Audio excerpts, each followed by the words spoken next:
अज्ञेयाचं उद्धद्वार स्वातंत्र्यवीर सावरकरांच्या एका दीर्घ कवितेचं मी रसग्रहण करणार आहे. त्यांच्या स्मृतीला आणि त्यांच्या प्रतिभेला वंदन करून सुरुवात करते.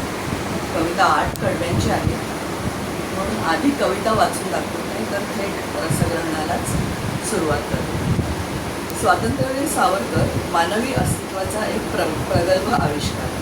आयुष्याला अनेक परिमाण, क्रांतिकारी योद्ध्याची, महाकवीची, द्रष्ट्या नेत्याची, समाजसुधारकाची, प्रकांड पंडिताची, अत्यंत विज्ञाननिष्ठ तर्क कठोर अशा या व्यक्तित्वाला क्रांतिकार्याला आणि देशकार्याला अग्रक्रम दिल्यामुळे एका गोष्टीसाठी पुरेशी आंतरिक सवड मिळाली नसावी. ही गोष्ट म्हणजे अज्ञाताचा शोध, पर्यायाने परमेश्वराच्या घराचा शोध.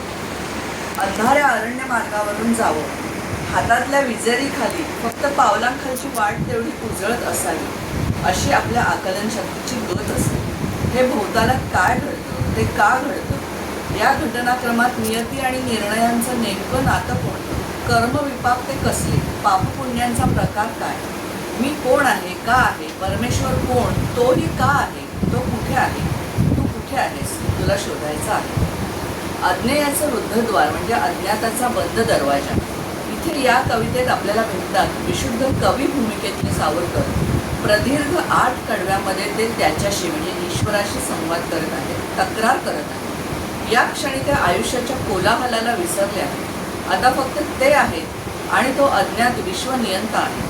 त्याचं ते अज्ञेयाचं घर आणि काही केल्या न उघडणारा त्या घराचा बंद दरवाजा, आत्मशोधाचा कठोर न संपणारा रस्ता, त्या चक्रपाण्याच्या घराशी चक्राकारी वळत जाणारा रस्ता, रस्त्याच्या आधी अंताच्या बिंदूवरचं ते बंद दाराचं गूढ घर, त्याचा या कवितेने शोध घेतलेला आहे.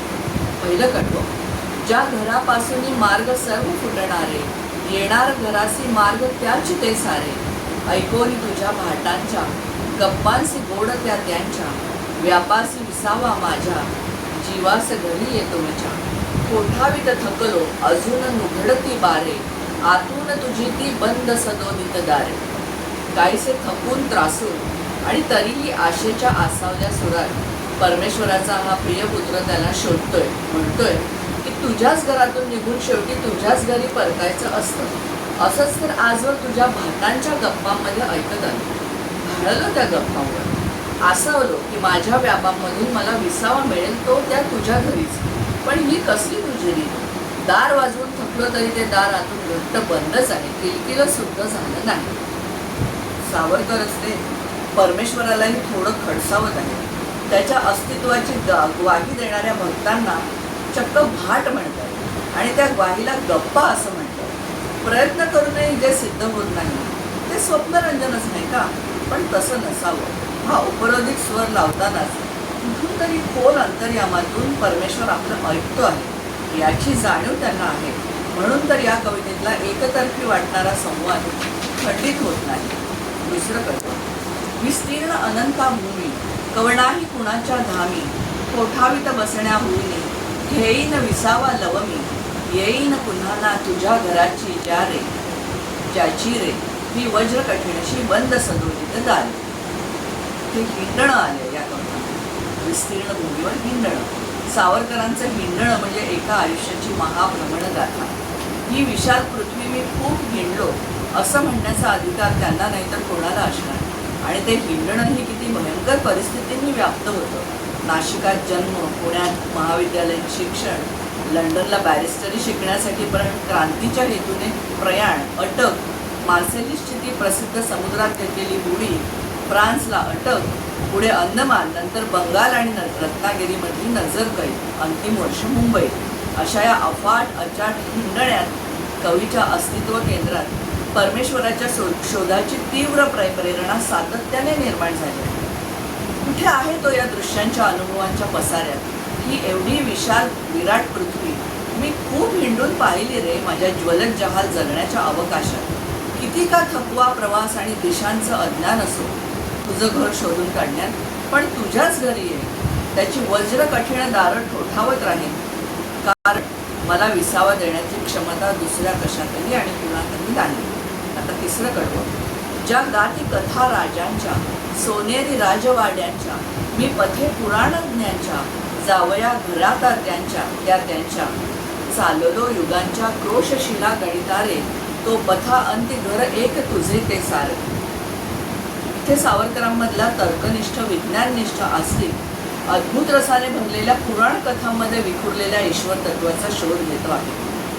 पुराणकारांनी लिहिलेल्या या गूढ पुराण कथा, त्या गाती कथा राजांच्या, त्यामधले विलक्षण व्यक्तिमत्वांचे आणि तत्वांचे राजे, ते ऐश्वर्य संपन्न आणि चित्रविचित्र स्थापत्यांच्या नेपथ्याने कथानकाला उठाव देणारे सुवर्ण राजप्रासाद, मनबुद्धीला आवाहन करणाऱ्या या चित्तचक्षु चमत्कारिक कथांमधून फुटणाऱ्या मार्गांनी जाऊन सत्य शोधावं, अभ्यासावं म्हणून मी युगयुग चालत राहिलो.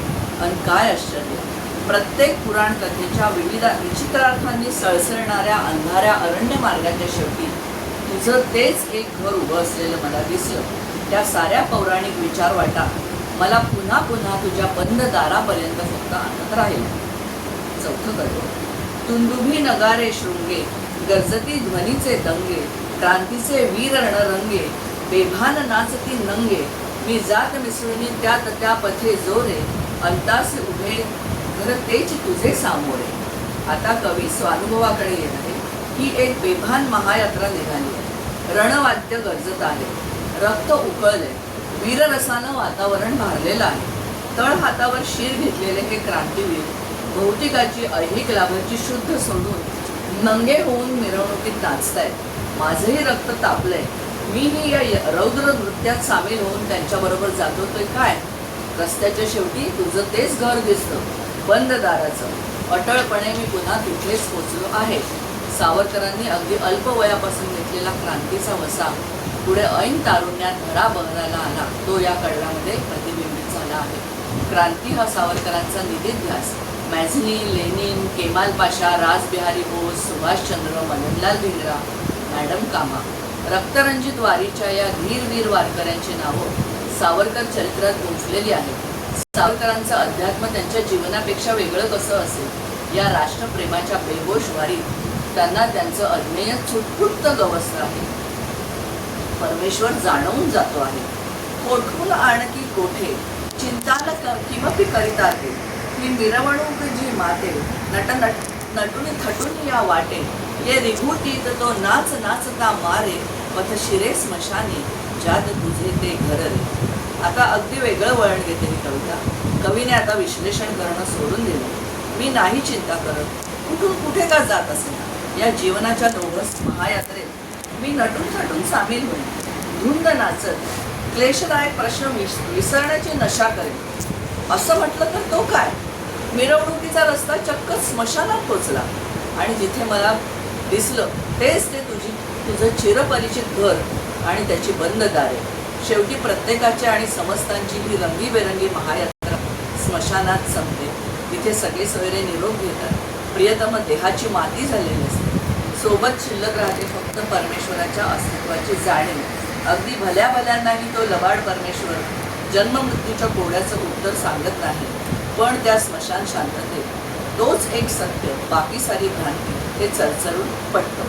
6वं कडवं. सोडून गलबला सारा, एकांत पथामग धरिला, देतात तारका जाला, ओसाडशा उजेडाला, चढ उतार घेता उंच नीच वळणारे, अजिमार्ग तोही ये त्याच घरासी पहिरे. स्मशान शांततेच्या अनुभवानंतर स्मशान वैराग्य येतं. नको वाटतो गलबला. कवी एकटाच एकाकी रस्त्यावर भरकटतो. आता त्याच्या सर्व भूमिका संपल्या आहेत. मनही विश्रब्ध आहे. आणि हा रस्ता तरी कसा आहे तर तारकांच्या ओसाड फिकट उजेडात अंधूक उजळलेला. वळत जातो, चढत जातो, उतरत जातो, पण हिंडून फिरून पोचतो पुन्हा त्या गूढ घरापाशी. केशवसुतांच्या सतारीचे बोल या कवितेतील भावावस्थेची आठवण करून देणारी ही शब्दकळा आहे. आपल्याही अंतर्यामाला हे स्पर्शून जातं. कारण इथे सावरकर चकित आहेत, थकले आहेत, प्रश्नांकित आहेत. जरी राजमार्ग जे मोठे, तुझ्याच घराचे ते घर अन्य असेलच कोठे, या अरुंद आळीतून ते मी म्हणून अणूंच्या बोग द्यातून रे, हिंडून बघे घर अंत तुझे सामोरे. हे 7वं कडवं आहे. आता थकलो मी हे मोठे मोठे रस्ते क्रमून आणि बंद दरवाजांची धडका घेऊन. नक्कीच तुझं कुठेतरी छोटं सोपंसं घर असेल जिथे मला हळूच शिरता येईल. या आशेने मी अणुपरमाणूंच्या बोगद्यात शिरलो आणि मला पुन्हा तुझं ते चिरपरिचित घर इथेही दिसून गेलं. ब्रह्मांडापासून आता अणुपर्यंतचा उलटा प्रवास करतो आहे एक विज्ञाननिष्ठ साधक. पण काही वेगळं गवसेलच कसं रस्ता बदलून पाहिला म्हणून. त्याच त्या अंतिम सत्यापर्यंतचा एक सूक्ष्मातला प्रवास. तेच घर, तेच गूढतेचे केंद्र, तेच अनुत्तरित प्रश्न. घर दुजे, आता शेवटचं कडवं. घर दुजे बांधू देईना, आपले कुणा उघडीना, या यत्न असा चालेना, बसवेन सोडून यत्न, कोठावित अजवी म्हणून पुनरपी बारे, ती तुझ्या घराची बंद सदोदित दारे. आणि हा शेवटचा त्रस्त प्रतिप्रश्न ईश्वरालाच करतोय कवी. तू दुसरं घर आम्हाला करू देत नाहीस, म्हणजे आमच्या मनाला शांती आणि स्थिरता लाभू देत नाहीस.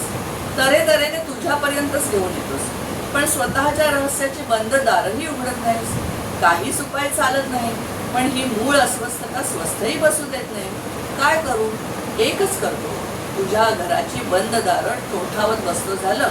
अगदी सारांश रूप शब्दात जीवनाला पुरून उरणारा हा अज्ञाताचा शोध सावरकरांनी येथे संपवला आहे.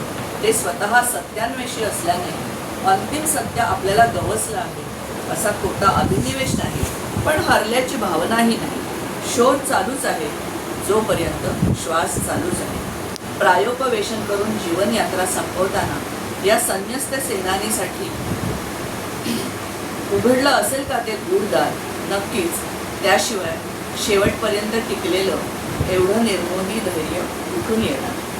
धन्यवाद.